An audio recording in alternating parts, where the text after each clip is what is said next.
Mas tem uma outra coisa que acho que vale a pena a gente falar. Até dois temas que foram dessa semana, que muitas vezes, né, hoje existe uma preocupação muito grande de se fazer política, né? Para ficar politicamente correto, mas não necessariamente o que é estabelecido como legislação o mercado consegue acompanhar. A gente tinha um marco, a gente segue muito Estados Unidos e Europa, né?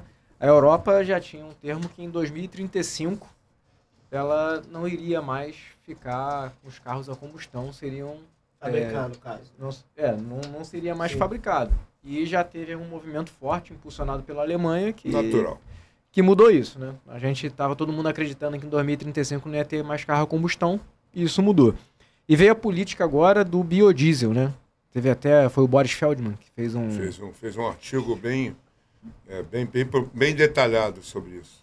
Que a legislação em relação ao biodiesel mudou, mas que a motorização, né, o hardware não está acompanhando e quem vai pagar a conta no final é o consumidor. Como é que vocês veem essa questão na prática, né? As políticas que são implementadas e a indústria conseguir acompanhar e o consumidor não ser prejudicado no final das contas. O problema Igor, o que acontece é o seguinte, tudo na vida depende das circunstâncias, né? Nós estamos diante de um momento de guerra. O mundo está atravessando uma guerra, né? E guerra tem impacto, né?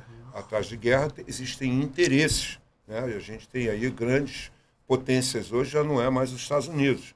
Tem os Estados Unidos, tem a Rússia, que também sempre foi. Potência até bélica, né? Que é o que mais assusta o mundo. A China. Então, e a China hoje é uma potência industrial muito forte, né?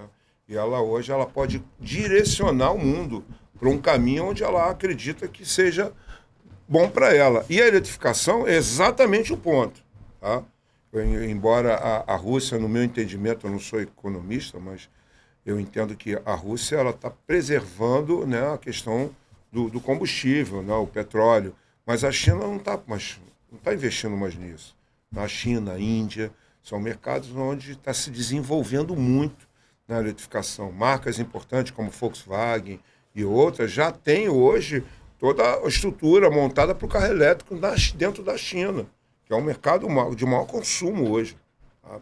Então, essas mudanças dependem de políticas e de circunstâncias. Quando é que vai acabar a guerra? Ninguém sabe. Quais são ainda mais impactos? A Alemanha está sofrendo profundamente com essa questão da guerra, tá? A Europa, os ingleses já estão arrependidos de terem rompido com o pacto que fizeram. Então, estamos aí com a França aí enfrentando problemas gravíssimos aí de protesto, como na Alemanha também.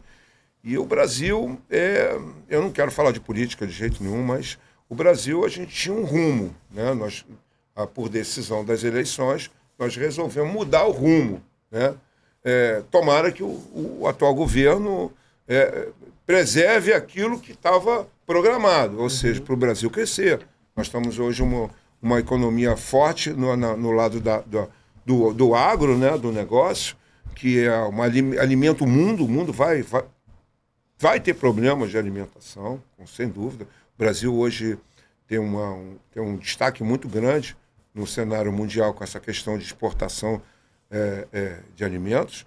E todo esse movimento, né, vai levar a gente para algumas soluções. E uma delas que a gente fala de automóveis é exatamente a questão do clima. Então, quais são os países que estão em que condições e o que vale a pena fazer? Eu entendo que o Brasil, aí eu vou trazer agora o assunto para o Brasil e para o carro elétrico, que as nossas circunstâncias são favoráveis, muito favoráveis. O clima nosso é favorável. Para o carro elétrico? Lógico. Nós temos aqui abundância, tá? Você pode montar uma placa solar aqui na porta aqui, você vai gerar energia. Entendeu? Você pode montar turbinas eólicas aí.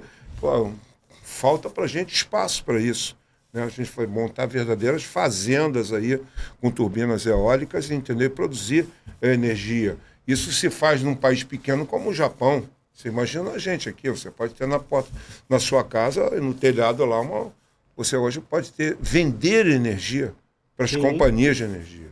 Então, para isso, o que a gente precisa? Ser demandado. Como é que você é demandado? Você tem que produzir. As pessoas têm que usar o carro elétrico. Mas como que o usar está caro? Porra, aí começa a matemática. Então vamos começar pelo híbrido, vamos começar a entender como é que é o funcionamento. Você que nunca andou de carro elétrico, tem que experimentar uma vez. Você tem que entender como é que funciona isso. Anda pelo menos no carrinho de golfe, né? Pra ver como é. Pelo menos. Tem uma série de benefícios que a gente fala aqui na frente. Mas então, a partir daí, a indústria começa. O governo brasileiro precisa incentivar. Né? Como a Carol falou, baixar o valor do IPVA, né? Talvez até 600 por algum período, para que incentive a venda do carro. Que, ó, diga-se de passagem, tá?